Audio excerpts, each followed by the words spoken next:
येन रूपं शब्दान् स्पर्शाश्च मैथुनान् एतेनैव विजानाति किमत्र परिशिष्यते एतत् वै तत्।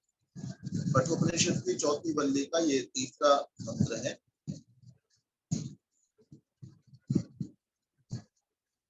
येन रूपं रसं गन्धं शब्दान् स्पर्शाश्च मैथुनान् एतेनैव विजानाति किमत्र परिशिष्यते एतद् वै तत्। येन रूपं रसं गन्धं शब्दान् स्पर्शाश्च मैथुनान् एतेनैव विजानाति किमत्र परिशिष्यते एतद् वै तत्। येन रूपं रसं गन्धं शब्दान् स्पर्शाश्च मैथुनान् एतेनैव विजानाति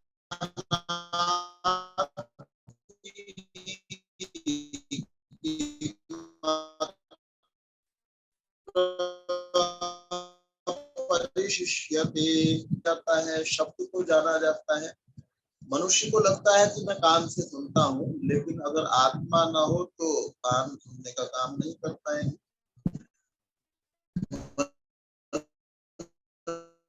मनुष्य कहता है कि मैं आंख से देखता हूँ, लेकिन अगर आंख न हो आत्मा न देख नहीं पाएगी। हम करें कि स्पर्श को, मैथुन को एते नहीं को भी जाना तो इसी के द्वारा जान पाता है कि मंत्र परिशिष्यते, और क्या बाद में बच जाता है ये भी इसी जीवात्मा के द्वारा मनुष्य जान पाता है। एतत् वै तत्, यही वह आत्मा है ये नचिकेता जिसके विषय में तुझे जानना चाहता है। येन रूपम रसम गंधम शब्दान् स्पर्शाश्च मैथुनान्, जिसके द्वारा रूप को, रस को,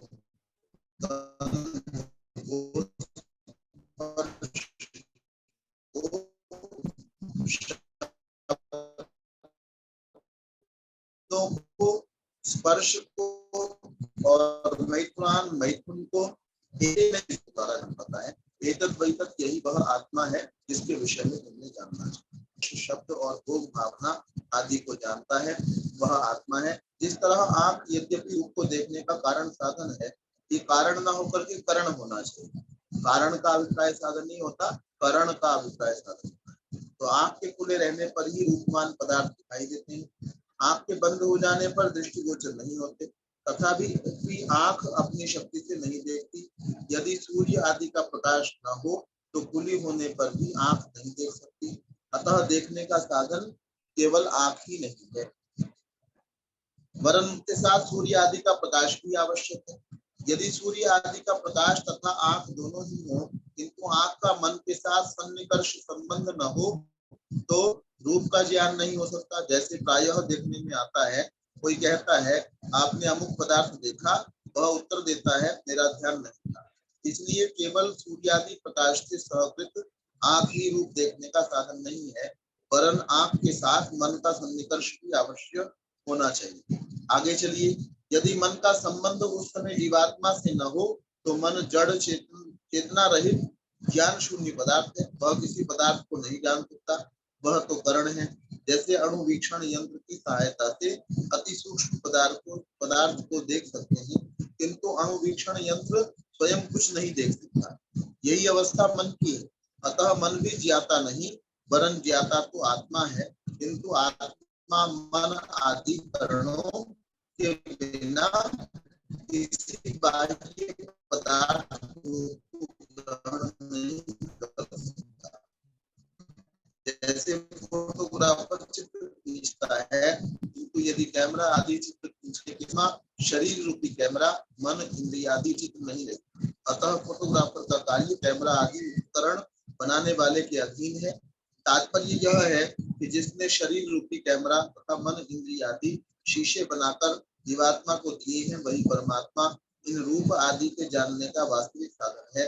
जब जीवात्मा इस परमात्मा को जान जाए तब फिर और कोई पदार्थ ज्ञेय जानने योग्य नहीं रहता।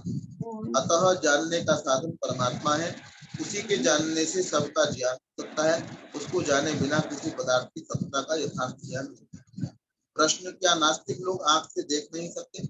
देख तो अवश्य सकते हैं, क्योंकि परमात्मा ने उनको उसको करण दिए हैं, किंतु किसी पदार्थ का यथार्थ स्वरूप नहीं जानते। उदाहरणार्थ किसी नास्तिक की आंख में पीलिया रोग है, आंख को वह देख नहीं सकता, पीलिया रोग के कारण सभी पदार्थ दिखाई दे रहा है, क्या यह यथार्थ ज्ञान है? प्रश्न कर रहे हैं, अपनी आंख को वह दर्पण के द्वारा देख लेगा, जब उसे अपनी आंख पीली दिखेगी तो उसको अपने रुग्ण होने का ज्ञान हो जाएगा। सभी पदार्थों के पीला देखने से वह विचार करेगा कि सभी पदार्थ के पीले नहीं हो सकते, अतः मेरी आंख में रोग। आंख को शीशा भी पीला दिखाई देगा, जैसे जिसकी आंख में पीली ऐनक लगी हो उसे सभी पदार्थ पीले दिखाई देते हैं। इसका निर्णय कैसे हो सकेगा कि आंख के पीले होने से सब पदार्थ पीले दिखाई देते हैं, या नैनक के पीला होने के कारण अथवा पदार्थों के पीला होने से? यदि कहो कि नैनक उतारने से सब पदार्थ पीले दिखाई देने लगेंगे तो अपने आप विचार उत्पन्न हो जाएगा कि उनका पीला दिखना नैनक के पीले होने के कारण नहीं है, सब पदार्थों के पीला दिखने में आंखों का पीला होना कारण है, या पदार्थों का पीला होना है तो यह संदेह होगा। पदार्थ अपने यथार्थ स्वरूप में दिखाई नहीं दे रहे क्योंकि आंख में दोष है, अतः नास्तिक किसी अवस्था में भी यथार्थ ज्ञान नहीं कर सकता, क्योंकि यह शास्त्रार्थ लंबा है, अतः इसे यहाँ पर तो समय और अधिक नहीं है, शांति पाठ कर लेते हैं, समय अगर होगा तो प्रश्न किया जाए। ओम यौः शान्तिरन्तरिक्षं शान्तिः पृथिवी शान्तिरापः शान्तिरोषधयः शान्तिः वनस्पतयः शान्तिर्विश्वे देवाः शान्तिर्ब्रह्म शान्तिः सर्वं शान्तिः शान्तिरेव शान्तिः सामा शान्तिरेधि। ओम शांति शांति शांति। सभी को सादर प्रणाम।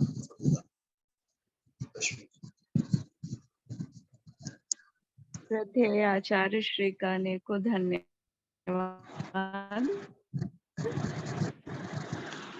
और भ्राता हमारे सहयोग के लिए राजयोग करने के लिए आ रहे हैं। आज एक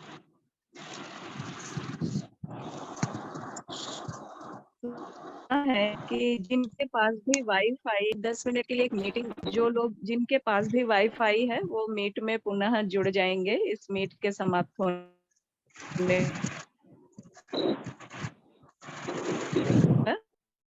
और हम अभी दोबारा शुरू करेंगे। सभी से निवेदन है 5 मिनट की ही मीटिंग होगी, ज्यादा लंबी नहीं चलेगी। जी जी जी जी जी।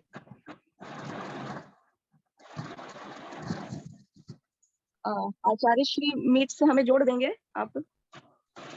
हाँ हाँ हाँ, मैं भी जुड़ जाऊंगा जी।